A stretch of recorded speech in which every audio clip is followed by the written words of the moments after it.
महाराष्ट्र और झारखंड विधानसभा चुनाव के नतीजे आ चुके हैं। 23 नवंबर को आए नतीजों के बाद जहां झारखंड में नई सरकार का गठन हो चुका है, वहीं महाराष्ट्र में अगली सरकार के गठन की कवायद जारी है। हालांकि महाराष्ट्र के नए मुख्यमंत्री के नाम की घोषणा अभी तक नहीं की गई है, लेकिन यह तय है कि राज्य के अगले मुख्यमंत्री 5 दिसंबर को पद की शपथ लेंगे। चुनाव के नतीजों के मुताबिक बीजेपी के नेतृत्व वाले महायुति को 2/3 से अधिक बहुमत मिला है, जिसमें अकेले बीजेपी को 288 सीटों वाले विधानसभा में 132 सीटें मिली हैं। इस बीच चुनाव के नतीजों पर सवाल उठाते हुए दावा किया गया कि महाराष्ट्र में काउंटिंग के दौरान गिने गए वोटों की संख्या वोटिंग से ज़्यादा रही और यह अंतर करीब 5 लाख से अधिक वोटों का है। यह ऐसा दावा है जो पूरी विधानसभा चुनाव प्रक्रिया और उसके नतीजे पर सवाल खड़े करता है। अमूमन चुनाव बाद नतीजों को लेकर इस तरह के दावे किए जाते हैं और यह दावा भी उन अन्य दावों की तरह हमारी जांच में फेक साबित हुआ। यह क्लेम एक न्यूज़ पोर्टल पर प्रकाशित खबर के हवाले से किया गया और कहा गया कि महाराष्ट्र के चुनावी नतीजों में धोखाधड़ी की गई है। इसमें बताया गया कि चुनाव आयोग के आंकड़ों के मुताबिक कुल मतदान प्रतिशत करीब 66% रहा, जिसमें 6,40,88,195 लोगों ने अपने मताधिकार का इस्तेमाल किया। लेकिन काउंटिंग के दिन जब वोटों की गिनती की गई तो यह संख्या 6,45,92,508 निकली, जो यह साबित करता है कि वोटिंग से ज़्यादा काउंटिंग के वोट गिने गए। सोशल मीडिया का शायद ही ऐसा कोई प्लेटफॉर्म था जहां इस दावे को शेयर न किया गया हो। इस दावे की जांच के लिए हमने भारत निर्वाचन आयोग की वेबसाइट पर मौजूद चुनाव के नतीजों को चेक किया और आंकड़ों के मुताबिक राज्य की कुल 288 सीटों में से बीजेपी को 132 सीटें, शिवसेना शिंदे को 57, राष्ट्रवादी कांग्रेस पार्टी अजीत पवार को 41 सीटें मिली हैं और 2/3 से अधिक बहुमत के साथ यह महागठबंधन महाराष्ट्र में एक बार फिर से सरकार बनाने जा रहा है। वहीं विपक्षी दलों में शिवसेना उद्धव गुट को 20 सीटें, कांग्रेस को कुल 16 सीटें और राष्ट्रवादी कांग्रेस पार्टी शरद पवार को 10 सीटें मिली हैं।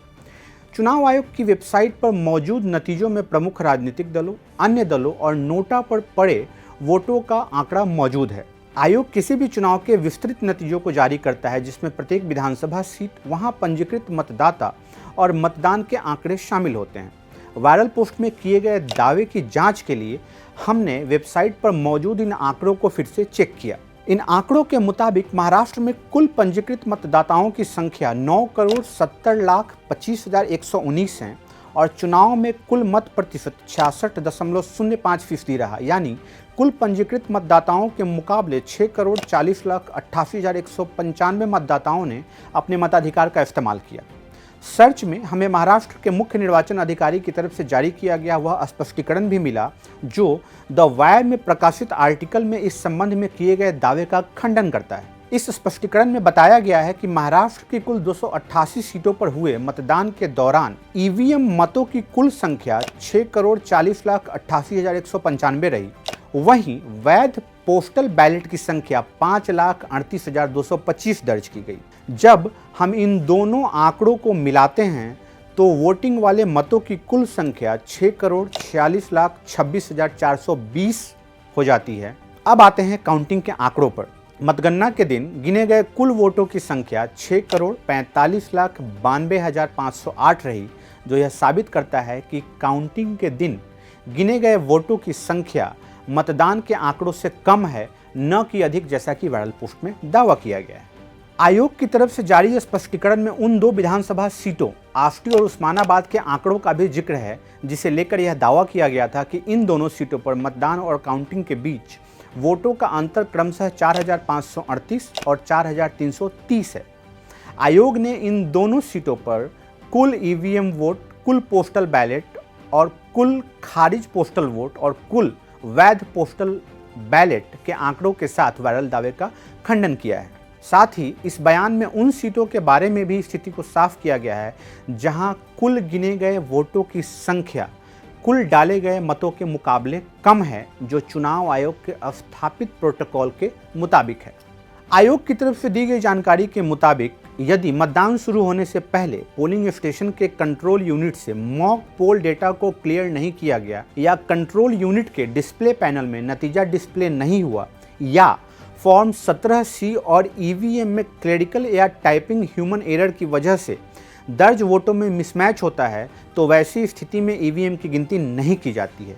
साथ ही मतदान अधिकारी जो समान निर्वाचन क्षेत्र के मतदाता होते हैं उन्हें चुनाव ड्यूटी प्रमाण पत्र यानी ईडीसी जारी किए जाते हैं और डेटा दर्ज करते समय ये नंबर उसमें शामिल किया जाता है। बताते चलें कि ऐसा ही दावा पिछले लोकसभा चुनाव के दौरान प्रधानमंत्री नरेंद्र मोदी की लोकसभा सीट वाराणसी समेत अन्य सीटों को लेकर भी किया गया था, जिसका चुनाव आयोग ने खंडन किया था और हमने अपनी जांच में उन दावों को फेक पाया था। तो हमारी जांच से यह बात साफ और स्पष्ट है कि महाराष्ट्र विधानसभा चुनाव के नतीजे आने के बाद सोशल मीडिया के अलग अलग प्लेटफॉर्म्स पर किया जा रहा यह दावा पूरी तरह से गलत और तथ्यों से परे है कि महाराष्ट्र चुनाव में वोटिंग से ज़्यादा काउंटिंग के मतों की गिनती की गई।